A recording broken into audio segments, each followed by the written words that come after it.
बच्चों, यह Hindi medium class 8 subject science lesson 1 और चैप्टर का नाम फसल उत्पादन एवं प्रबंधन का नोट्स है। इसका 2 पार्ट मैंने आपको सेंड कर दिया है। यह आपका पार्ट 3 है। इसमें मैंने आपको यह कृषि से आपका ये जो पाठ है यह कृषि से संबंधित है। इसमें मैंने आपको इससे पहले वाले में जुताई के बारे में बताया था, फसल किसे कहते हैं ये बताया था, और जुताई करने के लिए किन किन औजारों की आवश्यकता होती है उसके बारे में मैंने आपको बताया था।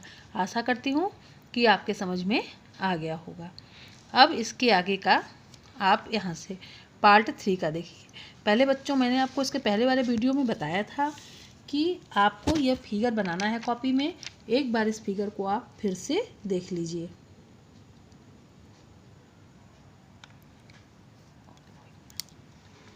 इस फिगर को एक बार आप तो ध्यान से देख लीजिए। इसी तरह से फिगर आपको अपने कॉपी में बनाना है।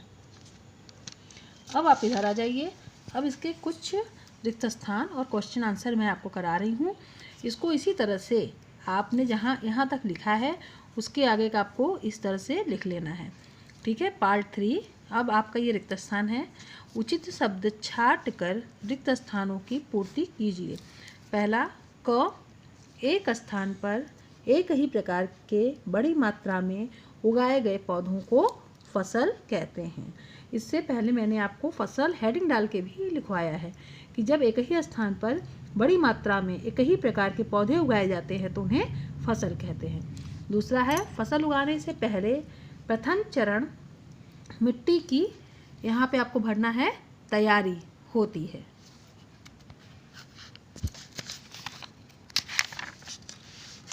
तीसरा है, क्षतिग्रस्त बीज जल की सतह पर भरना, इसमें आपको है तैरने लगेंगे। चौथा है, फसल उगाने के लिए पर्याप्त सूर्य का प्रकाश एवं मिट्टी पोषक आपको आपकी फीलिंग है, पोषक आपको भरना है रिक्त स्थान में, तथा ये जल भरना है। जल आवश्यक है।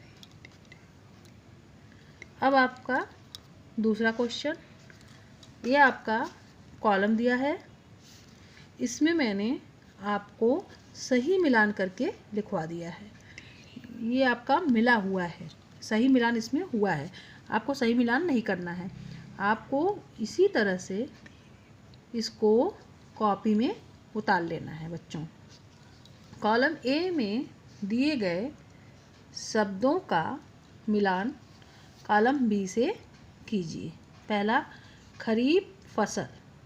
जैसा कि आप जानते हैं खरीफ की फसल यह आपकी वर्षा ऋतु में होने वाली फसल है, जिसमें धान एवं इसकी बुआई खरीफ की फसल की बुआई वर्षा ऋतु में की जाती है, जिसमें मुख्यतः धान एवं मक्का आता है।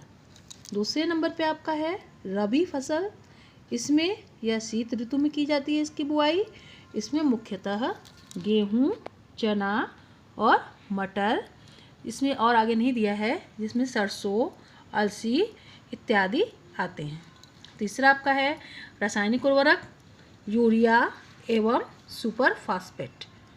रासायनिक उर्वरक में आपका क्या है, यूरिया एवं सुपर फास्फेट। फिर आपका यहाँ पे आया है कार्बनिक खाद। कार्बनिक खाद में पशु अपशिष्ट, गोबर, मूत्र एवं पादप अवशेष। अब आपका ये आ गया क्वेश्चन नंबर 3, जिसमें आपका पहला है, इसमें पूछा है कि निम्न के 2 उदाहरण दीजिए। बच्चों, आपको यहाँ मैं समझने के लिए बता दूँ कि यहाँ मैंने क्वेश्चन नहीं लिखा है, मैंने डायरेक्ट आपको आंसर दे दिया है। अगर आप चाहें तो यहाँ पे आप इस तरह लिख सकते हैं, निम्न के 2 उदाहरण दीजिए, खरीफ की फसल और रबी की फसल। उसके बाद फिर आप इसको नेक्स्ट लाइन में आंसर करके यहाँ लिख सकते हैं।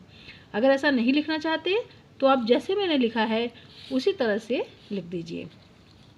इसमें खरीफ और रबी की फसल के 2 उदाहरण पूछे हैं।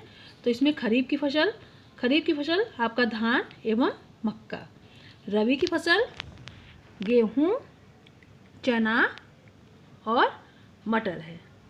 ठीक है, यहाँ तक बच्चों आप अपने कॉपी में इसको नोट कर लीजिएगा। जहाँ पे आपने नोट्स लिखा है वहीं पे जैसे मैंने इसको भेजा है उसी तरह से आप इसको लिख लीजिएगा। हाँ बच्चों, एक बात और आपको ध्यान देनी है, ये कॉलम का मिलान सही मिलान है, इसमें आपको कुछ ऊपर नीचे नहीं करना है।